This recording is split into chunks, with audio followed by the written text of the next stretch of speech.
She died at a charity fundraiser, shot multiple times, 200 witnesses, national news coverage, except the woman in the grave isn't her, and the hitman who was supposed to kill her just told his mentor the job is done while she's standing right next to him, very much alive. The rain falls on Gangnam like bullets, and Kwon Shi-woo stands over his 23rd kill with hands that don't shake anymore. The man on the floor stopped breathing 4 minutes ago, a clean shot to the brainstem, no struggle, no mess beyond what's necessary. This is what perfection looks like in Shi-woo's world. Silent, efficient, absolute. He's 28 years old and they call him the Ghost, because he moves through Seoul's underworld like smoke. Half Korean, half Ghanaian, belonging nowhere and everywhere, the perfect invisible weapon. His phone buzzes. Clean-up crew is 3 minutes out. He wipes down surfaces he never actually touched, a ritual more than necessity, and disappears into the rain before the first siren wails in the distance. Bae Jong-in is waiting at the usual place, a tea house in Itaewon that closes its doors when the old man arrives. Jong-in is 63, silver-haired and elegant, the legendary hitman who found Shi-woo starving on the streets 15 years ago and turned a terrified 13-year-old boy into the most feared killer in Korea. He's drinking green tea like they're discussing the weather, not murder. "Sit," Jong-in says without looking up. Shi-woo sits. The job is done. "I know." Jong-in finally meets his eyes. "You're perfect. You've always been perfect. Which is why I'm giving you the most important assignment of your career." He slides a folder across the table. Inside is a photograph of a woman, mid-20s, dark skin, beautiful in an understated way. She's laughing in the photo, caught mid-moment at what looks like a charity event, completely unaware of the camera. "Thandiwe Okoye," Jong-in says. 26 years old, daughter of Adeyemi Okoye. Shi-woo knows the name. Everyone in their world knows Adeyemi Okoye, the Nigerian boss who controls every shipping container that moves through Busan's ports. The man is untouchable, connected to politicians and police, operating in plain sight. "Why does she need to die?" Shi-woo asks, studying the photo. "She's not in the business, works at a non-profit teaching English to immigrant children." "Exactly," Jong-in says. "She's her father's weakness. His enemies will use her eventually, torture her for information, leverage her for control. Better we eliminate the liability now, cleanly, before it becomes messy." It makes sense. It always makes sense when Jong-in explains it. But something in Shi-woo hesitates, looking at the woman's smile in the photograph. "Payment is 5 billion won," Jong-in continues, "retirement money. After this, you can disappear if you want. Live whatever life you choose. 5 billion won. Enough to vanish completely, enough to stop being a ghost and become human again." Shi-woo takes the folder. "When?" "You have 2 weeks to study her patterns, then make it clean. An accident, a robbery gone wrong. I don't care how, just make sure it can't trace back to us or to her father. Understood?" Jong-in's hand shoots out, grabs Shi-woo's wrist with surprising strength. "This one matters, boy. Don't ask me why. Just trust that everything depends on you doing this perfectly." There's something in the old man's eyes Shi-woo has never seen before. Something almost like urgency. It should be a warning. It should make him ask questions. But Shi-woo has spent 15 years trusting this man's judgment, and he's not about to stop now. For the next week, Shi-woo becomes Thandiwe Okoye's shadow. He learns she wakes at 6 every morning, runs along Gwangali Beach regardless of weather, stops at the same coffee shop in Haeundae where the barista knows her order. She works at the non-profit from 9 to 5, patient with children who struggle with Korean, switching effortlessly between English and basic Igbo and Korean. Her bodyguard, a massive man named Kofi, follows at a discreet distance, but she ditches him often enough that Shi-woo knows the security is performative, not serious. She visits art galleries on Wednesday evenings, walks alone on the beach some nights, goes home to a luxury apartment that's decorated with more books than expensive furniture. She doesn't date, doesn't party, doesn't do anything that screams mob princess. She's, Shi-woo realizes with growing discomfort, completely normal, boringly, frustratingly normal. On the 8th night of surveillance, she does something that changes everything. It's raining, the kind of cold October rain that empties beaches and sends everyone indoors. But Thandiwe walks to Gwangali Beach at 11 p.m. No bodyguard, no umbrella, and sits on the sand in her expensive coat, getting soaked.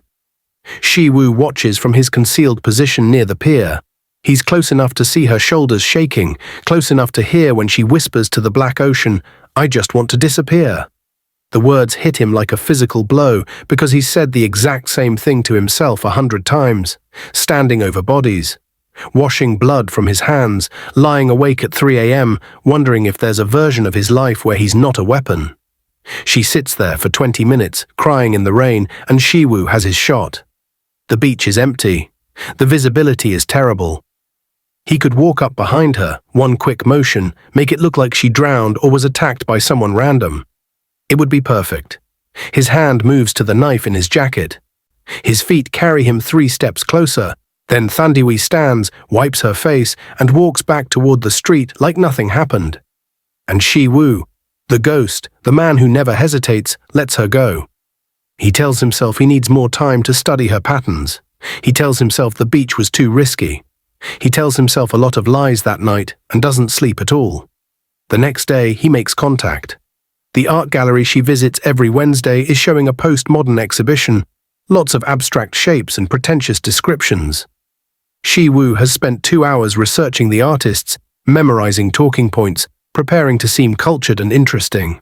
He positions himself in front of a painting that Thandiwe spent 15 minutes observing last week. When she appears, right on schedule, he's ready. She walks up, stands beside him, studies the painting. He waits 30 seconds, then delivers his prepared line about the artist's use of negative space. Thandiwe turns to look at him, and up close her eyes are even more striking than in photographs. "You don't actually care about negative space," she says. "You Googled that artist this morning." Shi-woo's carefully constructed cover nearly cracks. "Excuse me?" "Your eyes," she continues, not unkindly. "They're cataloguing everything. The exits, the security cameras, the people around us. You're not looking at art like you love it. You're looking at it like you're studying for a test. Now, before we go any further, if you're not subscribed to this channel, genuinely, what are you doing with your life? This story gets so much darker and so much more romantic, and you're really going to risk the algorithm hiding it from you. Hit that subscribe button right now because I promise you, the twist coming will make you scream. Shi-woo makes a split-second decision. Honesty, or at least a version of it. You're right. I'm terrible at this. A friend told me I should try museums to meet interesting people. Clearly I'm failing. Thandiwe laughs, and it's the same laugh from the photograph, genuine and bright. Points for honesty. Most people double down on the lies. Should I leave? He asks. No, she says. I'll teach you about the art, but you have to promise to actually listen, not just pretend. I promise, he says, and means it more than he expected. They spend 2 hours in the gallery. Thandiwe talks about color theory and artistic movements and the way certain paintings make her feel safe. Shi-woo listens, genuinely listens, and forgets for stretches of time that he's supposed to kill this woman. When they part ways, she gives him her number. Text me if you want to do this again, she says. But next time, don't research. Just be honest about what you see. He watches her leave, bodyguard Kofi appearing from nowhere to follow at a distance, and Shi-woo realizes he's in trouble. Because he wants to see her again. Not for the assignment, just because. Over the next 2 weeks, they meet 7 times. Coffee at her favorite shop, where she orders something different every time just to keep the barista guessing. Walks on the beach, where she talks about feeling trapped in her father's shadow. Late-night food at a pojangmatcha in Seomyeon, where she teaches him to eat tteokbokki properly and laughs when he can't handle the spice. Shi-woo shares pieces of truth too. About being mixed race in Korea, about never quite fitting anywhere, about being raised by a hard man who taught him that survival means cutting away softness. He doesn't tell her he's a killer, but he tells her everything else, and it feels more dangerous than any confession. On their 7th meeting, rain traps them in his car outside the restaurant. The windows fog up, the air between them feels electric. Are you going to kiss me? Thandiwe asks, turning to face him, or keep pretending you don't want to? I shouldn't, Shi-woo admits. Why not? Because you don't know who I really am. Maybe I do, she says quietly. Maybe we're both pretending to be normal when we're really just trying to survive our lives. He kisses her. It starts gentle but turns desperate fast, both of them grabbing at each other like they're drowning. They end up at his apartment, a sterile place he's never brought anyone to, and make love with an intensity that terrifies him, because it feels like something breaking open in his chest, something he thought he'd killed years ago. Afterward, she traces the scars on his body, bullet wounds and knife marks he's collected like receipts. "You're not a photographer," she murmurs. "These aren't camera-strap scars." "What do you think I am?" he asks, genuinely curious. "Someone dangerous," she says, meeting his eyes. "Someone who's killed."